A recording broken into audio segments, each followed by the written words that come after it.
శ్రీమాత్రే నమః, శ్రీ గురుభ్యో నమః.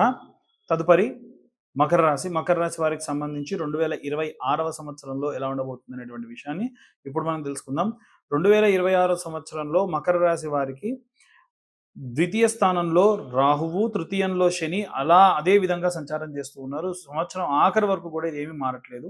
కానీ 12వ స్థానంలో ఉన్నటువంటి కుజుడు, సూర్యుడు, శుక్రుడు, బుధుడు ఇవన్నీ కూడా ఏంటంటే చిన్నగా రెండు గ్రహాలు చొప్పున ద్విగ్రహ యోగంగా, చతుర్గ్రహ యోగంగా మకరంలోకి, తర్వాతకి కుంభంలోకి ప్రవేశిస్తూ ఉన్నారు.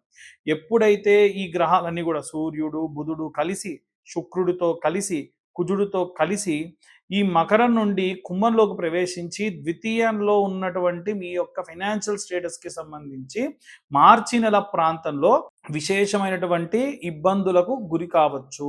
మీకున్నటువంటి పూర్తిగా అంటే డబ్బు ఉన్నా సరే వాడుకోలేని స్థితిలో ఉండొచ్చు, లేదా డబ్బులు అకౌంట్లో ఫ్రీజ్ అవ్వచ్చు, కొంతకాలం పాటు మీ పేమెంట్స్ రాకపోవచ్చు, లేదా పూర్తిగా మీ యొక్క పాకెట్ జీరో అవ్వచ్చు. ఇవన్నీ కూడా ఈ ఫిబ్రవరి ఎండింగ్ నుంచి మార్చి వరకు జరుగుతాయి. సో ఎందుకలా అంటే ఈ గ్రహాల కాంబినేషన్ ఏదైతే ఉందో, శనికి అనుకూలంగా ఉండడు, సూర్యుడు, రాహువు ఒక చోట బాగుండరు, బుధుడు అంత కంఫర్ట్ జోన్లో ఉండడు, శుక్రుడు రాహు ఇద్దరు ఒక్కరు బాగుంటారు. మనకు 2025 సంవత్సరంలో కూడా సేమ్ ఇదే సిచ్యువేషన్ చూడండి. ఆల్మోస్ట్ మార్చి, ఏప్రిల్ ప్రాంతాల్లో కూడా, లేదా ఆగస్టు ప్రాంతానికి వచ్చేసరికి పంచగ్రహ కూటమి, షష్టగ్రహ కూటమి లాంటివి జరిగినాయి. అప్పుడు సంవత్సరంలో ఏమేం జరిగినాయో కూడా మీరు అందరూ చూశారు. ప్రమాదాలు, బ్లాస్ట్లు, అవి ఇవి.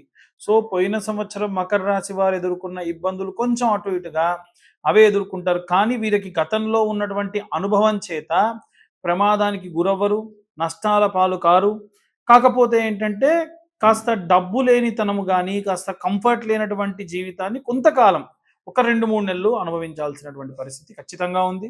ఎప్పుడైతే ఈ యొక్క డిస్కంఫర్ట్ జోన్ మార్చి, ఏప్రిల్, మే ప్రాంతం వరకు కూడా ఉంటుందో, ఏప్రిల్ తర్వాతి కాలంలో, మే, జూన్, జూలై తర్వాతి కాలంలోకి అంటే ప్రథమార్థం అంతా కూడా ఇబ్బందులతో నుండి జూలై నుంచి చూసుకుంటే కాస్త విశేషంగా మంచి సత్ఫలితాలు పొందొచ్చు.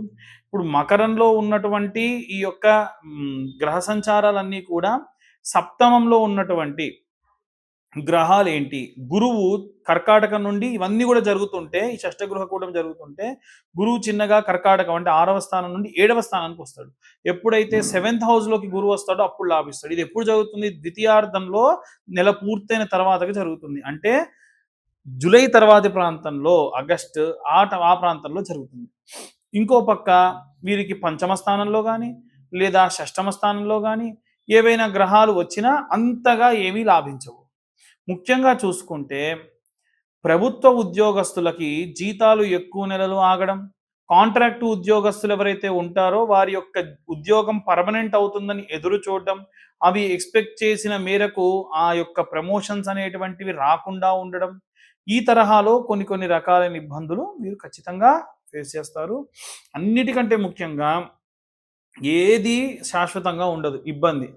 ఒక ఇబ్బంది వచ్చింది, ఒక నెల రోజులు మీరు ఇబ్బంది పడుతున్నారు, మళ్ళీ నెలకు కొత్త రకమైనటువంటి ఇబ్బంది, మళ్ళీ తర్వాతకి కొత్త రకమైన ఇబ్బంది, ప్రథమార్థం అంతా ఇలాగే ఉంటుంది.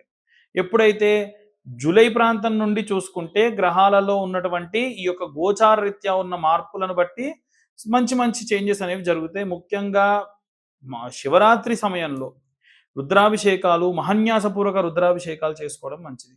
ఈ రాశి వాళ్ళే కాదండి, అన్ని రాశుల వాళ్ళు కూడా ఈ సంవత్సరంలో నా బెస్ట్ సజెషన్ ఏంటంటే, మీ పుట్టినరోజు ఉంది, ఉదాహరణకు నేను మాస శివరాత్రి రోజు జన్మించాను అనుకుందాం. ప్రతి నెల మాస శివరాత్రికి ఇంట్లో రుద్రాభిషేకం చేసుకుంటే మంచిది. గతంలో కూడా నేను చాలాసార్లు మన ఛానల్లోనే రెమెడీస్ చెప్పినప్పుడు చెప్పాను. ఇప్పుడు మీ దగ్గరలో ఉన్నటువంటి దేవాలయానికి వెళ్ళి చేసుకుంటారా, లేదా ఇక్కడ మీరు ఎవరన్నా సరే పురోహితుని ఇంటికి పిలిచి చేసుకుంటారా, లేదా మాతృ చేయించుకుంటారా, మీ ఇష్టం.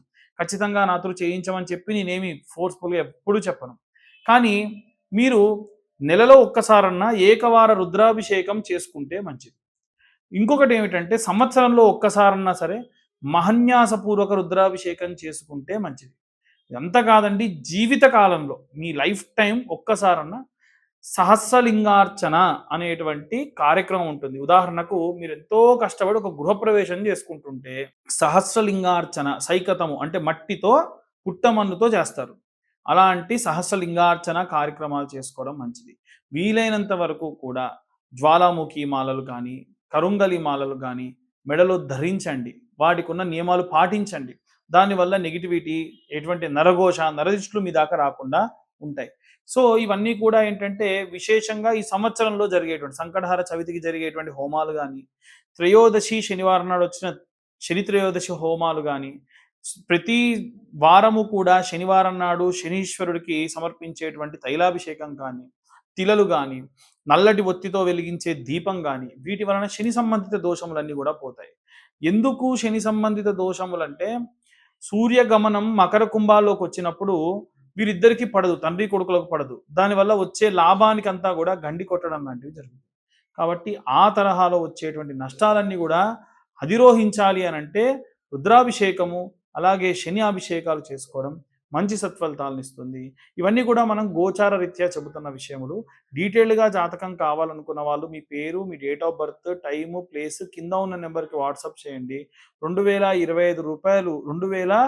2,025 ఈ 2026 సంవత్సరంలో చెల్లించాల్సి ఉంటుంది. ఎందుకంటే మనం మొత్తం 70 పేజీల్లో జాతకం ఇచ్చి దశాంతర దశల గురించి, అష్టక వర్గ, గోచారము ఇవన్నీ చెప్పడంతో పాటుగా 16 భావచక్రములతో 70 పేజీల్లో ప్రతి ఒక్కటి కూడా విడివిడిగా చెబుతూ విశేషంగా ఏమైనా రెమెడీస్ కూడా మీరే చేసుకునేటువంటి విధంగా మీకు విశ్లేషణతో చెప్పడం జరుగుతుంది.